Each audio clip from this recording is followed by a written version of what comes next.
नमस्कार, स्वागत है आप सभी का। मैं हूं आपके साथ शाफनी पटनायक। छत्तीसगढ़ में आगामी विधानसभा चुनाव को देखते हुए चुनावी सरगर्मी तेज होती जा रही है, जहां रोजाना सत्ता पक्ष और विपक्ष के बीच आरोप प्रत्यारोप का दौर लगातार जारी है।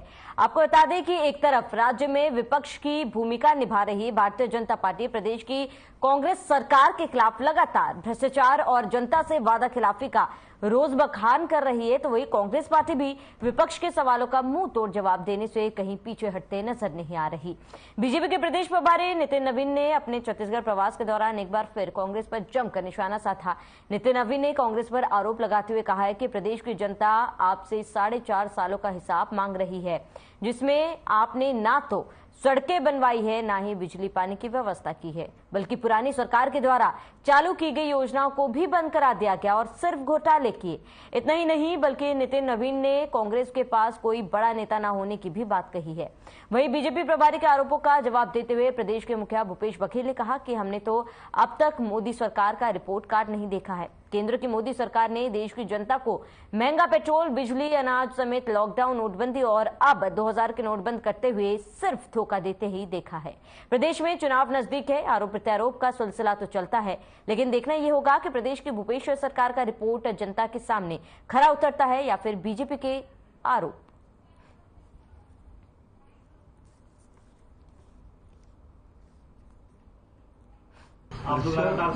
मोदी सरकार की रिपोर्ट कार्ड तो हम लोगों ने देखा ही नहीं, क्या है दिखाना भला कि उन्होंने क्या किया है, कि पेट्रोल का भाव कितना बढ़ा, डीजल का भाव कितना बढ़ा, रसोई गैस की कितना कीमत बढ़ा, केरोसिन की कितना कीमत बढ़ा, अनाज की कितना, तेल की कीमत कितना बढ़ा, वो बताए रिपोर्ट कार्ड। ये तो रिपोर्ट कार्ड है। लॉकडाउन हुआ, नोटबंदी हुआ और अभी 2000 का नोट, तो चिप्स वाला नोट कहाँ है, अभी तक खोज रहे हैं। भैया जब आपको ये आपके शैलजा जी आती तो आपको दर्द होता है, आप उनको राजभवन के गेट पर छोड़ देते हैं तो मजा आता है। हमारे यहाँ वो संस्कृति नहीं है।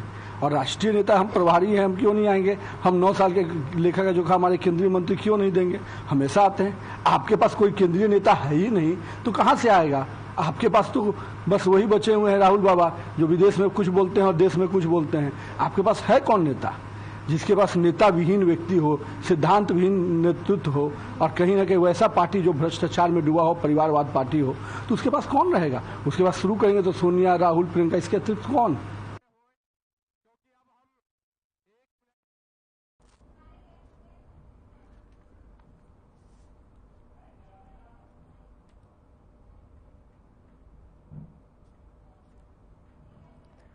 तो चुनाव को लेकर कौन सी पार्टी कितनी तैयार है वो हम जानेंगे। तमाम चर्चा के लिए गेस्ट हमारे साथ जुड़ चुके हैं, उनका परिचय करा देती हूँ। निश्चय वाजपेयी बीजेपी प्रवक्ता हमारे साथ जुड़ चुके हैं। विकास विजय बजाज कांग्रेस प्रवक्ता हमारे साथ जुड़ चुके हैं। गंगेश द्विवेदी वरिष्ठ पत्रकार हमारे साथ जुड़ चुके हैं। आप सभी मेहमानों का बहुत बहुत स्वागत है। सबसे पहले विकास या विजय जी आपका रुख करूंगी, क्योंकि लगातार देखिए सीएम द्वारा भी भेंट मुलाकात कार्यक्रम चलाया जा रहा है, कांग्रेस की तरफ से पूरी कोशिश की जा रही है। फिलहाल संभागीय सम्मेलन कांग्रेस द्वारा की जा रही, सम्मेलन के जरिए कांग्रेस क्या करना चाहती है? सम्मेलन का मुख्य उद्देश्य क्या है? कांग्रेस पार्टी लगातार पिछले 4.5 सालों में माननीय मुख्यमंत्री भूपेश बघेल जी के कुशल नेतृत्व में यहाँ चाहू और सर्वांगीण विकास की ओर छत्तीसगढ़ बढ़ा है। अब उसमें चाहे आप आदिवासी हो, किसान हो, मजदूर हो, व्यापारी हो, उद्योगपति हो, महिलाओं हो, युवा हो, हर वर्ग के लिए समांतर प्रयास हुआ है। और जिस दिन से कांग्रेस सरकार छत्तीसगढ़ में बनी है 17 दिसंबर 2018 से, तो यही प्रयास रहा कि हर आदमी को, हर एक व्यक्ति को यह महसूस होना चाहिए, छत्तीसगढ़ के 3 करोड़ 2.5 करोड़ जनता को, अब 3 करोड़ लगभग पहुंच गए हैं, कि ये मेरी सरकार है, हमारी सरकार है, मेरी अपनी सरकार है। तो उसी उद्देश्य को लेके अंतिम व्यक्ति तक पहुंचने का एक इंक्लूसिव ग्रोथ जिसको बोलते हैं, उस दिशा में कार्य किया और 4.5 साल लगातार हर दिशा में काम हुआ। अब जो ये सम्मेलन हो रहे हैं, अब क्योंकि चुनाव नजदीक है, 4-5 महीने बाद चुनाव है, तो सारे कार्यकर्ताओं को एक बार रिचार्ज, मोबिलाइज किया जाता है। एक प्रक्रिया है। हम लोग को ये दुर्भाग्य है या सौभाग्य है, पिछले 5 उपचुनाव पिछले 5 सालों में झेलने को मिला, यहाँ कुछ अकाल मृत्यु की वजह से। तो 5 उपचुनाव में तो लगातार कांग्रेस पार्टी चुनाव मोड में रही और ये रिपोर्ट कार्ड जनता ने ही उसमें हस्ताक्षर कर दिया। 5 के 5 उपचुनाव में लगातार कांग्रेस को बहुमतों से बड़े बहुमत से विजयी हुए, चाहे वो नगर निगम के चुनाव हो, चाहे निकाय के चुनाव हो, चाहे पंचायत के चुनाव। ठीक है। तो ये रिपोर्ट कार्ड तो लगातार, जैसा कि एक बालक आजकल स्कूल में एक वार्षिक सिस्टम है एक परीक्षा का, कि त्रैमासिक परीक्षा, फिर छमासिक परीक्षा, फिर वार्षिक परीक्षा। तो लगातार त्रैमासिक और छमासिक परीक्षा में तो हम लोग सब डिस्टिंक्शन से 90, 95, 100% मार्क्स से आगे बढ़ चुके हैं। ठीक है। अब लगातार ये वार्षिक परीक्षा का समय है, अब इसमें जाना है, तो लगभग एक रिपोर्ट कार्ड तो जनता ने हमारे को दे दिया है, लेकिन फिर भी क्योंकि चुनाव है और चुनाव एक गंभीर विषय होता है, बिल्कुल। तो जनता के बीच में उतरना है, तो कार्यकर्ताओं को मोबिलाइज करके एक वापस रणनीति के रूप में ये सब सम्मेलन हो रहे हैं और आने वाले समय में आपको और देखने को मिलेगा। ठीक है विकास जी, लौटेंगे आपके पास। निश्चय जी आपका रुख करूंगी, क्योंकि देखिए कांग्रेस की तैयारी कहीं ना कहीं नजर आ रही है। 2018 को जो चुनाव हुए थे उसमें जो वादे कांग्रेस द्वारा किए गए थे, लगभग जो वादे हैं वो पूरे किए गए हैं और कहीं ना कहीं जनता का समर्थन फिलहाल कांग्रेस को मिलता हुआ दिख रहा है। बीजेपी की तैयारी की बात की जाए तो फिलहाल बीजेपी कहां खड़ी है? नहीं, कांग्रेस ने कोई वादे पूरे नहीं किए हैं और कांग्रेस को कोई जनता का समर्थन नहीं मिल रहा है। मैं आपसे ये बता देता हूं कि पिछले 5 वर्षों में जो कांग्रेस की सरकार छत्तीसगढ़ में चली है, उसने नायाब अलग अलग तरीके बस खोजे घोटाले के। सड़कों की स्थिति इतनी बदहाल है, केवल गड्ढे बचे, 5 साल में कोई सड़कें बनी नहीं, मेंटेन नहीं हुई है। अस्पतालों में डॉक्टर नहीं है और स्कूल में मास्टर नहीं है। बिजली जो है वो हाफ करने की बात की थी, बिजली सप्लाई को साफ कर दिया है, बिजली मिलती ही नहीं लोगों को। और बिजली के अन्य तरीके से घुमा फिरा करके दूसरे तरीके से कान पकड़ के बिजली की दरों को इतना बढ़ा दिया गया है कि लोगों के ऊपर बहुत बोझ आ रहा है। किसानों ने रासायनिक खाद की जो कालाबाजारी देखी है, किसानों ने जो वो बारदाने की कालाबाजारी देखी है, जो उनकी फसल को सुखा करके लेकर के उनको तकलीफ दी गई है, दिसंबर में खरीदी का काम किया है। और इसके साथ साथ 15 लाख प्रधानमंत्री आवास स्वीकृत आवासों को गरीब जिनकी कच्ची छत वाले मकान है उनके मकान वापस करने का काम ही भूपेश बघेल की सरकार ने किया है। इसके साथ साथ आयुष्मान योजना को 2 साल तक लागू नहीं होने दिया, केवल इसलिए कि वो केंद्र सरकार की योजना है। गरीबों को 5 लाख रुपए मोदी जी हर वर्ष अपने इलाज के लिए मुहैया कराते हैं, उसको रोकने का काम इस सरकार ने किया। इवन कोरोना के समय में मैं आपसे बताना चाह रहा हूं कि इन्होंने कोशिश की थी कि जो कोरोना का टीका है वो अपने हाथ में ले, जब ये कर नहीं पाए तो वापस छूटा और वापस से केंद्र सरकार के माध्यम से वो काम हुआ। इनकी कोशिश केवल ये थी कि ये भ्रष्टाचार करें और तथाकथित रूप से अपना गुणगान स्वयं करें। ये कार्यकर्ता सम्मेलन इसलिए कर रहे हैं क्योंकि कार्यकर्ता घर से निकल नहीं रहा, इनका कार्यकर्ता हतोत्साहित होकर के, नाराज होकर के घर बैठ गया है। कांग्रेस के कार्यकर्ताओं में गहरा असंतोष है और मैं आपसे बता दूं कि कुछ लोगों के हाथ में कांग्रेस की सत्ता खेल रही है और केवल एक क्रिमिनल सिंडिकेट बनाकर। ठीक है निश्चय जी, देखिए लेकिन मेरा सवाल यहाँ पर ये था कि बीजेपी की क्या तैयारी है, क्योंकि देखिए कांग्रेस का रिपोर्ट कार्ड पर तो हम बात करेंगे, लेकिन मेरे यहाँ पर सवाल था कि बीजेपी की कितनी मजबूती है फिलहाल प्रदेश में। मुझे 10 सेकंड का समय और दीजिए, उसके बाद भाजपा की बात करता हूँ। मैं ये कहना चाह रहा हूँ, ढेबर अपने राजनीतिक आका के लिए जो क्रिमिनल सिंडिकेट चला करके पूरे छत्तीसगढ़ में हजारों करोड़ की लूट करके और जो यहाँ पे अपने राजनीतिक आका को दे रहा है, हर गिरफ्तारी में भूपेश बघेल जी का बयान आता है कि ईडी गलत कर रही है, लेकिन लोग जेल जाते वापस नहीं आते हैं, किसी को जमानत नहीं मिल रही, लोगों की संपत्ति कुर्क हो रही है। ये सच्चाई छत्तीसगढ़ की है। भारतीय जनता पार्टी ने संकल्प लिया है कि जिन 16 लाख गरीब लोगों के मकान इन्होंने बनने नहीं दिए, उनके मकान भारतीय जनता पार्टी की सरकार आएगी और सारे विपन्न जो कच्ची छत वाले हमारे भाई हैं उनके मकान बनाएगी। पहली बात। दूसरी बात यह है कि जितने प्रकार के जो दीन हित की नीतियां चल रही थी, चाहे वो स्मार्ट कार्ड हो, हेल्थ का, या इस तरीके की सारी योजनाएं, इनको बंद किया गया। किसानों की सारी योजनाओं को बंद कर दिया गया और जो केंद्र से पैसा मिल रहा है उसको ही अपना गिनाते हैं। और वास्तव में छोटे किसान और मजदूर जितने परेशान हैं। ठीक है निश्चय जी, मैं लौटूंगा आपके पास। एक बार गंगेश जी भी हमारे साथ जुड़े हुए हैं, एक बार उनका भी रिएक्शन जान लेते हो, फिर लौटूंगे आपके पास।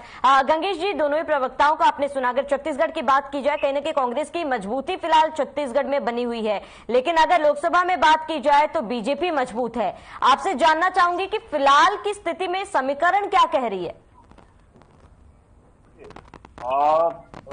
लोकसभा के चुनाव और दोनों समय में परिस्थितियां तो अलग अलग होती है।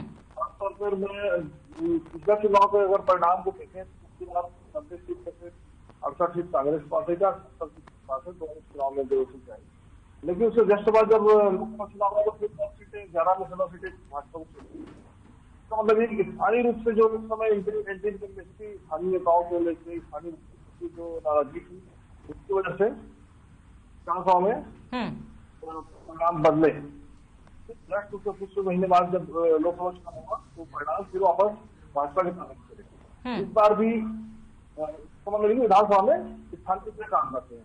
स्थानीय स्तर पर कांग्रेस से पीछे देखा जाए तो खासतौर पर छत्तीसगढ़ी मतलब ग्रामीण के मामले में फोर्स किया और नरवा गवर्नर महापार्टी के जरिए किसानों को में काफी लंबी राशि की सबसे ज्यादा एमएसपी दे रहे हैं स्टेट में। इसके अलावा गोविंद दयाल और तमाम तरह की योजनाएं निकालकर किसानों की जेब पैसे डालने का प्रयास है। तो ये एक बड़ा उनका प्लस है जो और उनको ब्रांड छत्तीसगढ़ को उन्होंने खासतौर पर प्रमोट किया। तो भूपेश बघेल इसके एक बड़ा चेहरा बन के उभर चुके हैं कांग्रेस से और यही वजह की कांग्रेस उनको सामने रखे चुनाव लड़ रही है। चुनाव लड़ने की तैयारी कर रही है और सब बोल रही है भूपेश बघेल के सामने। ठीक है पिछली बार काफी बुरी स्थिति भी थी और इस बार भाजपा ने भी पिछले एक साल जो तैयारियां शुरू की हैं उसको कम नहीं रखा जा सकता। लगातार उनके बड़े नेता यहाँ से आ रहे हैं। कार्यकर्ताओं की नाराजगी खासतौर पर थी चीज मिसिंग था। पिछले चुनाव में ये भी सामने आए कार्यकर्ता नाराज है उनको हराने और उनको वापस दिल्ली में ले जाने के लिए और जो इसी तरह की मुहिम दिख रही है घर घर जाने इस तरह भाजपा कार्यकर्ता पूछ रहे हैं तो निश्चित तौर पर कांग्रेस को कड़ी टक्कर देगी। ऐसा नहीं कि इतना आसान इस बार चुनाव निकाल ली कांग्रेस और सर दोनों पार्टियों के बीच कड़ी टक्कर हो सकती है। ठीक है गंगेश जी, लौटूंगी आपके पास। विकास जी, आपका रुख करूंगी। मैं चाहूंगी कि निश्चय जी ने तमाम आरोप लगाए हैं कांग्रेस पर, उसका जवाब दे। साथ ही मेरा भी एक सवाल है क्योंकि संभागीय सम्मेलन किया जा रहा है कांग्रेस द्वारा और ऐसे में अगर बिलासपुर की बात की जाए, शायद आज यहाँ पर भी सम्मेलन किया गया था और कहीं ना कहीं कांग्रेस जो है पिछली बार चुनाव में देखा गया था बिलासपुर क्षेत्र में काफी कमजोर जो है वो नजर आई थी। अगर अभी के समय की बात की जाए तो क्या लगता है कि बिलासपुर में जो जनता है उनका समर्थन कांग्रेस को कितना मिलेगा?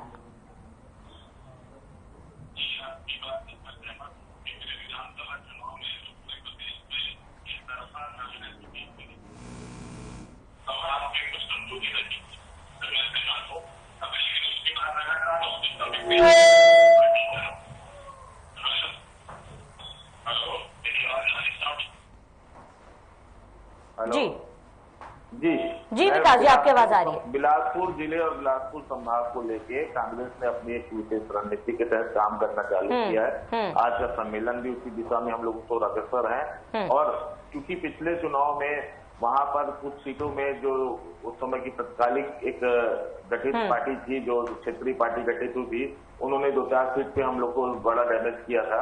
अब क्योंकि उनके अब सुप्रीमो या उनके जो लीडर है वो अभी नहीं रहे दिवंगत, मैं उनको श्रद्धांजलि अर्पित करता हूँ और आने वाले समय में हम लोग को जो हमारे वोट बैंक में कटौती हुई थी वापसी प्राप्त होने में हम लोग सफल होंगे। इसीलिए जो नारा अभी हमारी कांग्रेस सरकार ने दिया कि इस बार 75 पार, तो वो एक कोई एक जुमला नहीं है, एक सोची समझी रणनीति के तहत हम लोग काम कर रहे हैं और जनता के बीच में हम लोग लगातार बने हुए हैं। क्योंकि 5 साल से छत्तीसगढ़ में कांग्रेस सरकार जरूर रही लेकिन केंद्र में मोदी जी और भाजपा की सरकार के साथ जो लगातार सौतेला व्यवहार छत्तीसगढ़ का किया गया, चाहे कोयले की रॉयल्टी को लेके, चाहे जीएसटी के मुआवजे को लेके, ऐसे अनेक जो छत्तीसगढ़ के हाथ का पैसा जो वहां रोका गया और यहाँ विकास कार्यों में उसके कारण जो बाधा आई, वही भ्रष्टाचार का इन्होंने जो आरोप लगाया, भ्रष्टाचार का मैं गिना देता हूँ। ये अब रायपुर शहर से, क्योंकि निश्चल भाई ना रायपुर से है तो रायपुर में स्काई वॉक भ्रष्टाचार का एक स्मारक बन के खड़ा है।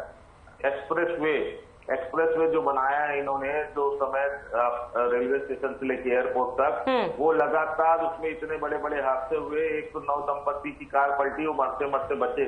उसके बाद पूरे पुल को फिर से धराशायी करके फिर से नव निर्माण करना पड़ गया। बिल्कुल। चिट फंड घोटाला, जो एक गरीब आदिवासी किसान एक मजदूर का पैसा चिट फंड घोटाले में जो डॉक्टर रमन सिंह जी 15 साल यहाँ मुख्यमंत्री रहे, उनके परिवार के सदस्य वीणा सिंह जी, उनके लड़के अभिषेक सिंह जी लगातार चिट फंड कंपनियों का उद्घाटन करते रहे, उनके ब्रांड एम्बेसडर बन के घूमते रहे। ऐसे हजारों करोड़ रुपए हवाला के जरिए इन्होंने बाहर भेजा और यहाँ का गरीब आदमी ठगा महसूस कर रहा है। आप पनामा घोटाला में लंदन में एड्रेस आता है अभिषेक सिंह, कवर्धा मेडिकल स्टोर कवर्धा, तो वो कौन है? बिना प्रमाणित बातों को बोल रहे हैं, जमानत नहीं मिल रही। सीएम मैडम, सीएम सर, ऐसे अनेक इनके घोटालों की फेयरलिस्ट इतनी बड़ी है कि जनता ने उनको पटक के 15 साल में 15 सीट लायक नहीं समझा। तो उसके बावजूद भी अगर ये नहीं समझ पा रहे हैं तो ये इनकी अपनी गलती है। 4 साल में 4 प्रदेश अध्यक्ष ये बदल चुके हैं, 4 प्रभारी इनके बदल चुके हैं। अभी के वर्तमान प्रभारी ओम माथुर जी भी कितने दिन के मेहमान है, कहा नहीं जा सकता। इनके यहाँ आदिवासी समाज की लगातार उपेक्षा हो रही है। बिल्कुल विकास जी, यानी कि आपका कहना है कि बीजेपी का संगठन ही मजबूत नहीं है फिलहाल प्रदेश में। मैं बिल्कुल बता रहा हूँ, विष्णुदेव सहाय सिंह जी नेता केंद्रीय मंत्री रह चुके, उनको आदिवासी दिवस के दिन एक आदिवासी नेता को हटा दिया। इनके कद्दावर नेता नंद कुमार शाह जो लाठी और डंडा खा के दिन पैर तुड़वाए, जिसका एक नतीजा था कि 2003 में भाजपा की सरकार बनी, उनको इन्होंने दूध से मक्खी की तरह निकाल के फेंक दिया। तो अब इनके पास न रणनीति, आपस में बचे रमन सिंह, बृजमोहन अगर, अजय चंद्राकर और अरुण साहब, आपस में इनके कोई ट्यूनिंग की इतनी कमी है कि कोई निर्णय नहीं ले पा रहे, जमीन स्तर पे आ रहे। ठीक है विकास जी, एक बार इसका जवाब ले लेते हम निश्चय जी से, एक बार इसका जवाब ले लेते हैं निश्चय जी से। निश्चय जी, क्योंकि घोटाले का आरोप आपने कांग्रेस पर लगाया है और ऐसे में विकास जी ने तमाम जवाब भी दिए और बीजेपी पर भी घोटाले का आरोप लगाया। इसके साथ ही साफ तौर पर कांग्रेस का कहना है कि बीजेपी का संगठन जो है वो मजबूत नहीं है। अरे भैया, ये तो जितनी बातें बोले इन्होंने मनगढ़ंत बातें बोली। 5 साल से इनकी सरकार है, किसी भी बात को ना ये प्रमाणित नहीं कर सकते। ये केवल जो है ना, इन लोग मनगढ़ंत झूठे आरोप लगा करके ऐसे आरोपों का सामना करना चाह रहे हैं जिसमें मुख्यमंत्री सचिवालय के अधिकारी, जिसमें मुख्यमंत्री के खास लोग, जिसमें क्रिमिनल सिंडिकेट चलाने वाले ढेबर और उसके लोग, तमाम सरकारी अधिकारी जेल में हैं। सुप्रीम कोर्ट तक जमानत मांग रहे हैं, जमानत नहीं मिल रही और बहुत सारे लोग लाइन में अभी जेल जाने की, उनकी संपत्तियां कुर्क हो रही हैं, उनसे ये तुलना कर रहे हैं मनगढ़ंत आरोपों की। आप मुझे बताइए, ऐसा एक के 5 साल सरकार ने क्या किया, इन्होंने क्या प्रमाण है? और इस तरीके की बातें राजनीति में आदमी बोल सकता है, लेकिन ये जानबूझ के, चूंकि इनने इस तरीके का घोटाला किया है, चाहे कोयले का घोटाला हो, चाहे वो आपका दारू का घोटाला हो, और तो और गरीबों के राशन का घोटाला करने का काम किया, गाय के गौठान में गाय के चारे का घोटाला, गाय के गोबर का घोटाला करने वाले लोग हैं। ये घोटाले की लिस्ट बनाएंगे तो ये 75 पार बोल रहे हैं ना, घोटाले की लिस्ट 75 से पार हो जाएगी, बस इतना ही है। दूसरी बात मैं आपसे ये कह रहा था, भारतीय जनता पार्टी कार्यकर्ताओं की पार्टी है और भारतीय जनता पार्टी बूथ स्तर के और नीचे पन्ना प्रभारी के स्तर पे काम कर रही है। और आप ये जो है ना, ये मुगालते चाहे जो भी पाले, इनको, इनके कार्यकर्ता घर बैठ गए और भारतीय जनता पार्टी का कार्यकर्ता, क्योंकि कारण ये है जो रीति नीति से काम भूपेश बघेल की सरकार ने किया, हमने छत्तीसगढ़ में पहली बार देखा है कि लोग ये बोले कि राम को हम जलाएंगे, जैसे रावण को हर साल जलाया जाता, हम राम को जलाएंगे। ऐसा बोलने वाले लोगों पे कोई कार्रवाई नहीं की। इतनी तेज गति से धर्मांतरण हो रहा है, कोई कार्रवाई भूपेश बघेल की सरकार नहीं कर रही। जिस तरीके से नव विहार की घटनाएं हो रही हैं और जिस तरीके से दिन दहाड़े गांव के अंदर, छत्तीसगढ़ के गांव के सुना नहीं था, हिंदुओं की हत्याएं की जा रही है। एक करके बात करते हैं, क्योंकि देखिए किसी की भी बात समझ में नहीं आ रही। एक करके बात करते हैं। निश्चित ही संगठन पर सवाल था, संगठन पर जो आरोप, क्योंकि देखिए बीजेपी आप जैसे कि कह रहे कि बूथ स्तर पर कार्य कर रही है, कार्यकर्ताओं की पार्टी है बीजेपी, लेकिन संगठन भी, क्या आप ये मान रहे हैं कि चुनाव के लिए संगठन का मजबूत होना भी जरूरी है? संगठन बहुत मजबूत है भारतीय जनता पार्टी का। मैं ये कहना चाह रहा हूँ, ये तो अपने कार्यकर्ताओं से नहीं मिल पा रहे, इनको जमीनी कोई जानकारी है नहीं, हवा में उड़ रहे हैं। भारतीय जनता पार्टी तो जो पन्ना होता है ना वोट का, उसके स्तर पे हमारी कमेटियां गठित हो गई हैं और वहां लड़ाई लड़ रहे हैं। जो ये राशन का ये घोटाला कर रहे हैं, जो कोयले का घोटाला कर रहे हैं, इसके खिलाफ हमारा कार्यकर्ता जमीन की लड़ाई लड़ रहा है। और ये जो है केवल सम्मेलन के नाम पर दिखावेबाजी कर रहे हैं। मैं आपसे एक बात कह देना चाहता हूं कि जनता ने मन बना लिया, भारतीय जनता पार्टी की बड़े बहुमत से सरकार बन रही है छत्तीसगढ़ में। आप देख लीजिएगा, इसको परिणाम आएगा। बिल्कुल बिल्कुल निश्चित जी, लौटूंगी आपके पास। एक बार गंगेश जी से जान लेते हैं, क्योंकि देखिए दोनों ही पार्टी के प्रवक्ता को हमने सुना। गंगेश जी, आपने सुना दोनों पार्टी के प्रवक्ताओं को, दोनों पार्टियों की तैयारियों के बारे में भी आपको जानकारी है, क्योंकि घोटाले का आरोप कांग्रेस द्वारा बीजेपी पर लगाया जा रहा है, संगठन बीजेपी का मजबूत नहीं, ये भी आरोप कांग्रेस द्वारा लगाया जा रहा है। और अगर बीजेपी की बात की जाए तो कहीं ना कहीं बीजेपी की तरफ से कार्रवाई जो है वो की जा रही, चाहे शराब घोटाले को लेकर हो, चाहे अन्य तमाम मुद्दे पर हो, कार्रवाई जो बीजेपी की तरफ से की जा रही है। क्या लगता है इस बार किसका पलड़ा जो है प्रदेश में भारी लग रहा है आपको? देखिए, दोनों ही पार्टियों के बीच कड़ी टक्कर है, इसमें कोई दो मत नहीं है। और ईडी की जो इसी कार्रवाई जो हो रही है, यहाँ की जो भ्रष्टाचार के मामले बार बार उभर के सामने आ रहे हैं, उसको लेकर लगातार भाजपा सक्रिय है। और बहुत सारे मुद्दे हैं जिसको लेकर भाजपा जा रही है जनता के बीच। वहीं कांग्रेस जो है अपना प्राण छत्तीसगढ़िया और अभी तक बीते 4.5 साल के जो कार्य हुए हैं बघेल की सरकार के लिए, उन कार्यों को लेकर जनता के बीच जा रही है। तो ऐसा नहीं कि कोई पार्टी शांत बैठी, दोनों ही पार्टियां कमर कस के मैदान में उतर चुकी हैं। अभी कुछ दिन पहले भाजपा का भी सम्मेलन हुआ संभाग स्तर का बस्तर में, उसका बिल्कुल भी अभी तैयारी है। अभी ये कांग्रेस ने किया, कांग्रेस का राष्ट्रीय अधिवेशन हो चुका है, भाजपा के भी लगभग राष्ट्रीय इस तरह सारे लगातार आ रहे हैं यहाँ। तो दोनों ही पार्टियां लगातार तेजी से मजबूती से अपना पक्ष यहाँ पर जनता के बीच जाकर अपना पक्ष रख रही है।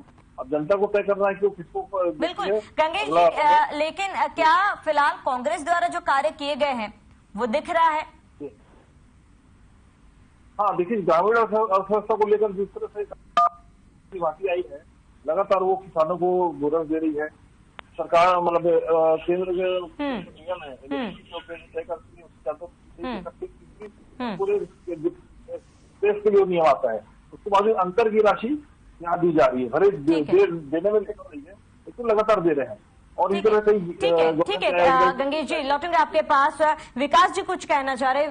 विकास जी आपका रुक करूंगी आपसे, मेरा क्योंकि समय की कमी है एक फाइनल कमेंट भी आपसे जानना चाहूंगी।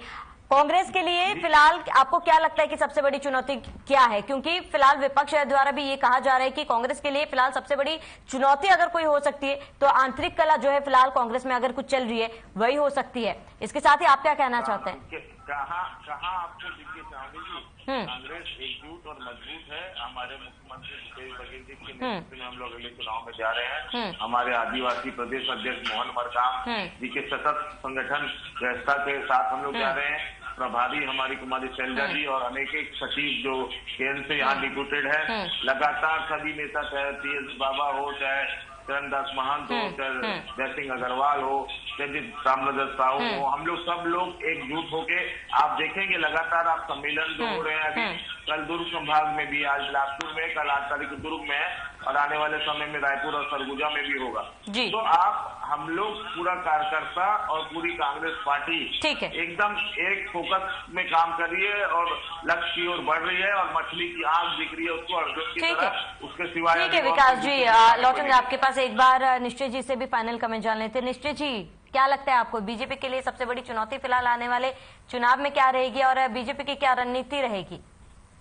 देखिए, भाजपा की चुनौतियां तो कोई बहुत ऐसी मुझे नहीं समझ में आ रही क्योंकि जनता ने पहले ही मन बना लिया है। जहां तक ये ग्रामीण अर्थव्यवस्था का एक मुलम्मा खड़ा किया गया एक विज्ञापन के तौर पे, मैं आपसे बता दूं छत्तीसगढ़ छोटे किसानों का प्रदेश है। आधा एकड़ वाले किसान को ये साल का 4,500 रुपए देते हैं, वो भी 4 किस्त में 1,000 रुपए की 4 किस्त देते हैं। ये किसान जो होते हैं ये करीब 60% किसान है, इनको कोई लाभ भूपेश बघेल की सरकार से नहीं मिल रहा।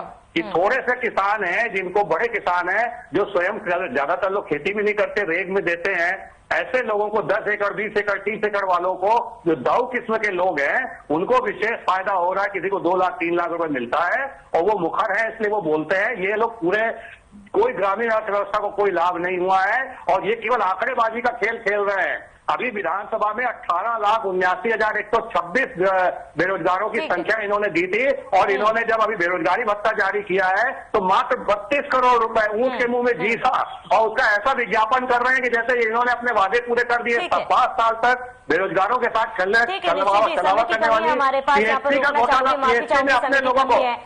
फिलहाल चर्चा में जुड़ने के लिए आपका बहुत बहुत शुक्रिया। विकास जी हमारे साथ जुड़ने के लिए बहुत बहुत शुक्रिया। गंगेश जी हमारे साथ जुड़ने के लिए आपका बहुत बहुत शुक्रिया।